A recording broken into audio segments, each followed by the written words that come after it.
Hello and welcome to today's cooking demo. Today what we're going to be doing is we're going to be cooking a Millionaire's bar. It is a delicious recipe and I can't wait to share it with you. Of course, the classic is full of gluten and dairy, so what we're going to be doing is actually a gluten-free and dairy-free version of this amazing bar. And today we're going to be using this amazing Pampered Chef stone bar pan. It is a fabulous pan. As you can see, mine is already starting to get marked up. It is fairly new, but over time, what's going to happen is it's going to get nice and dark and create a natural non-stick finish so that you don't have to use any cooking spray on this, which is absolutely amazing. It browns things like superbly.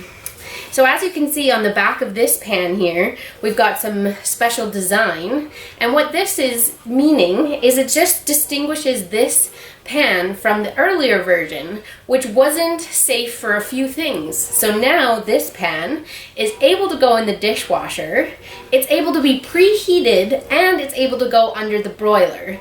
Whereas before, if you put one of your pans under the broiler, you might have had the experience like some have where it broke, but this one won't. So this is a pretty awesome pan, and we're going to be using it today in our demo, and you can see just how wonderful it is. So what we're going to do is we're going to start with our almond flour. So I've got some almond flour here, and we're just going to do 3 cups packed of almond flour. So I'm just pushing on the side of the bag there to get a packed cup. And I'm using my regular batter bowl. This is the classic batter bowl here. It's a fantastic bowl for measuring anything liquid, for even using it as a mixing bowl like we are today. And it's microwave safe, so that's even better, especially if you need to melt any of those liquids. All right, so we've got 3 packed cups there. And then we're going to be adding our melted coconut oil. So this is 6 tablespoons of melted coconut oil. I'm just going to pour over there. And then we're going to add 4 tablespoons of maple syrup. So I'm using my fancy Easy Read mini measuring cup, which is a fantastic measure to show. It shows the edges here. I've just got some coconut oil on the top there, but it shows the measurements so that you don't have to bend over to make sure that you got the right amount. You can see it easily as you're filling it up, which is really handy and nice to have. So we've got our maple syrup there. Now we're going to add some salt. I like to use sea salt. I find it has the best flavor, but you can use whatever you like. So just check the measurements here. Okay, we've got 1 teaspoon. So what I like about this measuring spoon here is it's actually really handy when you have multiple things that you're measuring. I like to keep them separate for dry or wet so that they don't stick. But basically, you've got this dial here that you can choose the different measures.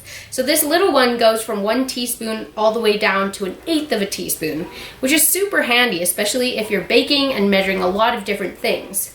There's also a bigger one, and these two come in a set. They're, I think, $14.50. It is an excellent deal. And right now, they're on sale for 3 for $25. So definitely check those out.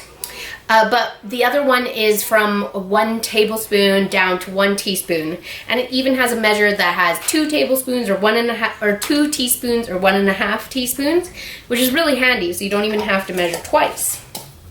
So now that we got the dry stuff, I'm going to use the same measure to do 1 teaspoon of our vanilla.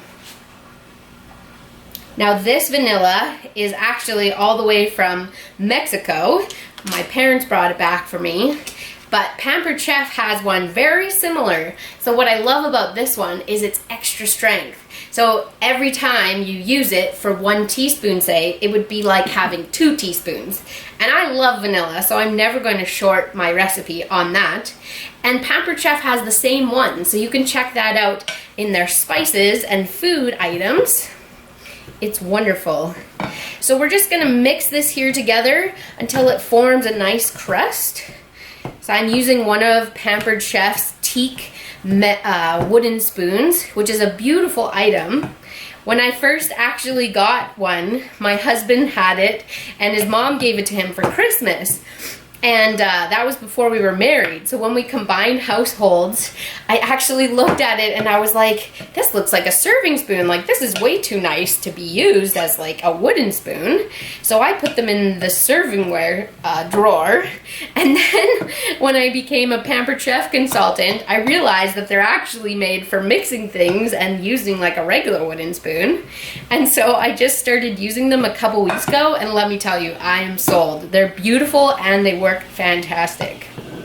Okay, so now you can see we've got a nice crumb here, nicely joined together. So what we're going to do now is, just with clean hands, I washed mine earlier, we're going to press this into the bottom of the bar pan. So just get these out of the way. So we'll pour that over. Get every last bit of that beautiful crust out. So this is going to make kind of like a shortbread crust for us, but super healthy, made with almond flour and coconut oil. So I'll just get my hands right in there, spread that evenly throughout, and get a nice crust. This is a totally versatile crust as well. You could definitely use it on a lot of different desserts.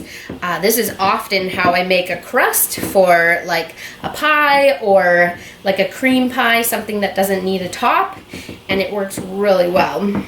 Plus it tastes good too.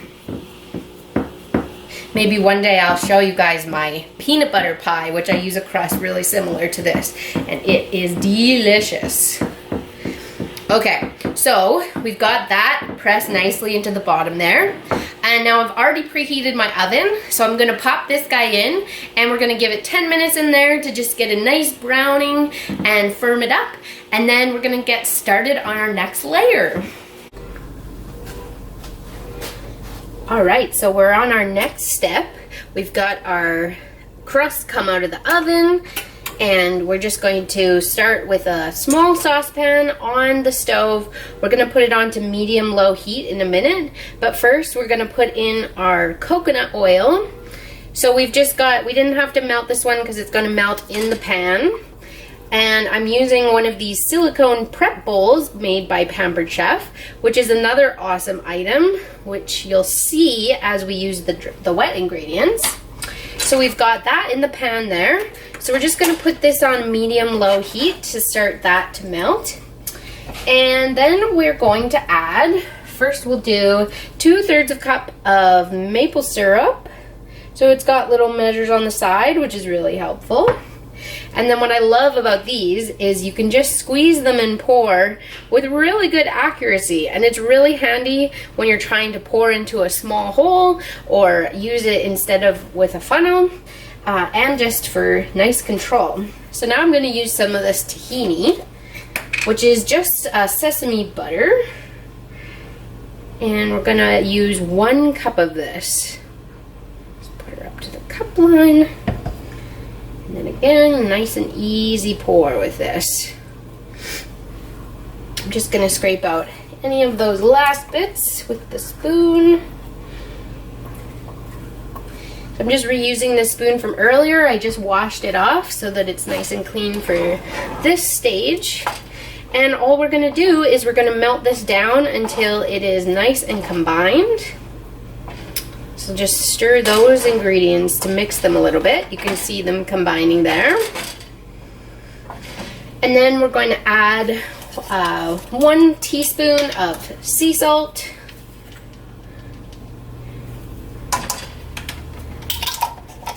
The salt really brings out that sweet flavor without overpowering the sweetness, which is quite nice. And then again with the vanilla, we're going to use 2 teaspoons of this.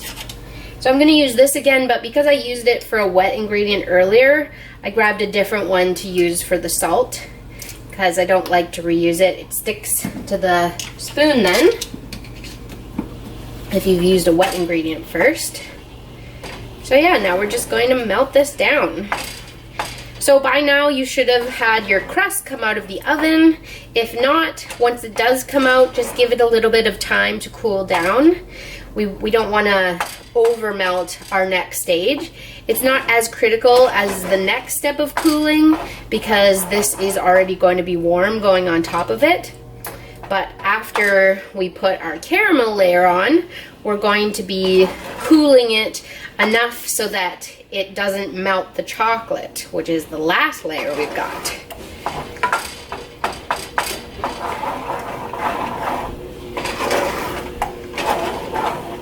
So this is starting to break down to a beautiful caramel.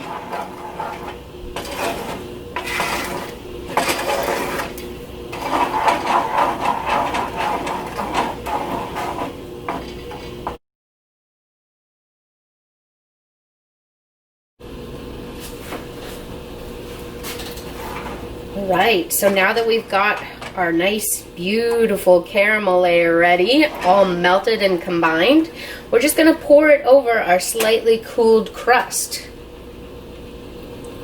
Just pour it right down the center and we'll spread her out, give a nice even coat.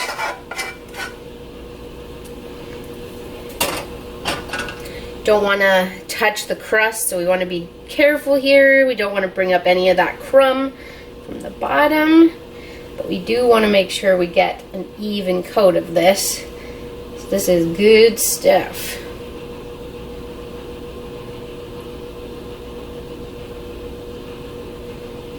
All right, there we have our next layer. So now we're going to put this into the fridge for at least a half an hour to an hour to let that firm up before we put the last chocolate layer on. And if you are in a rush or need more to have this faster, you can always put it into the freezer for about 15 to 20 minutes and that should speed things up. Just be careful because depending on how long you've let the crust rest, your pan will still probably be hot. Alright, so let's do that now. Okay, so we're at our last step here in our Millionaire bars. So what we're going to do for this step is quite simple. We've got 1.5 cups here of chocolate chips. I found some that are dairy-free. A good brand is the Enjoy Life brand. You can find them this teal bag. They're sweetened with brown sugar, so they're actually quite delicious. And then to that, we're just going to add 2 tablespoons of coconut oil. And what we're going to do is we're going to microwave these. You could easily do this on the stove top and just melt it down until it's all melted into a nice, smooth, creamy mixture. But for ease, we're just going to put this one in the microwave. So for these easy measure cups, this is another one of those by Pampered Chef. You can put them in the microwave. They're totally safe. So we're going to try it out and get this started.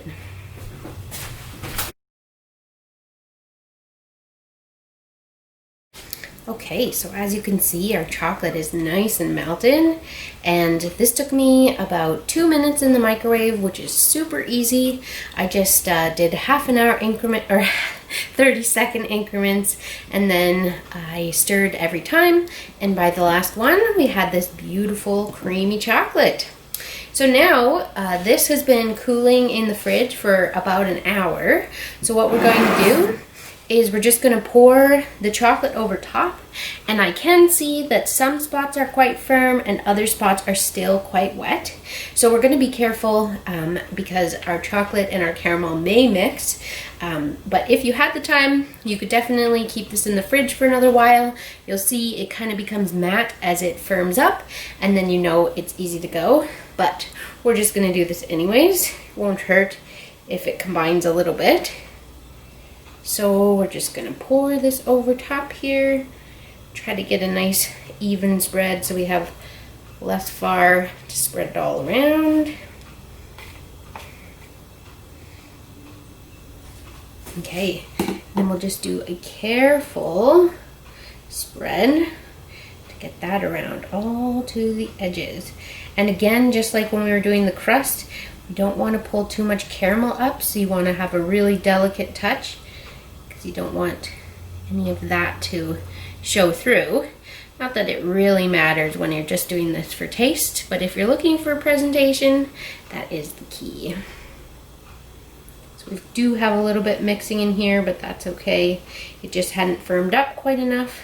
So of course, how to fix that would be just to let it rest a little bit longer, but you'd have to do that before you've started this process. We've kind of committed by now. So we're just gonna get it all right up to the edges. And it'll be okay. It'll be a nice little marble that we've got in here. All those layers together. So this is going to be a delicious dessert to have for any of your Christmas parties. Even though you're probably not having too many of those gatherings this year, that just means more for you. But this is going to freeze up really well. So it is suggested that you keep this in the fridge while you're not eating it because it definitely will get soft with time being out. So yeah, there you have it. We've got this beautiful chocolate layer.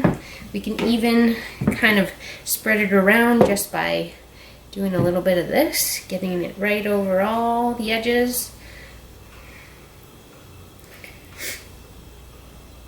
That's just going to be beautiful. All right, so there you have it. We've got our Millionaire squares.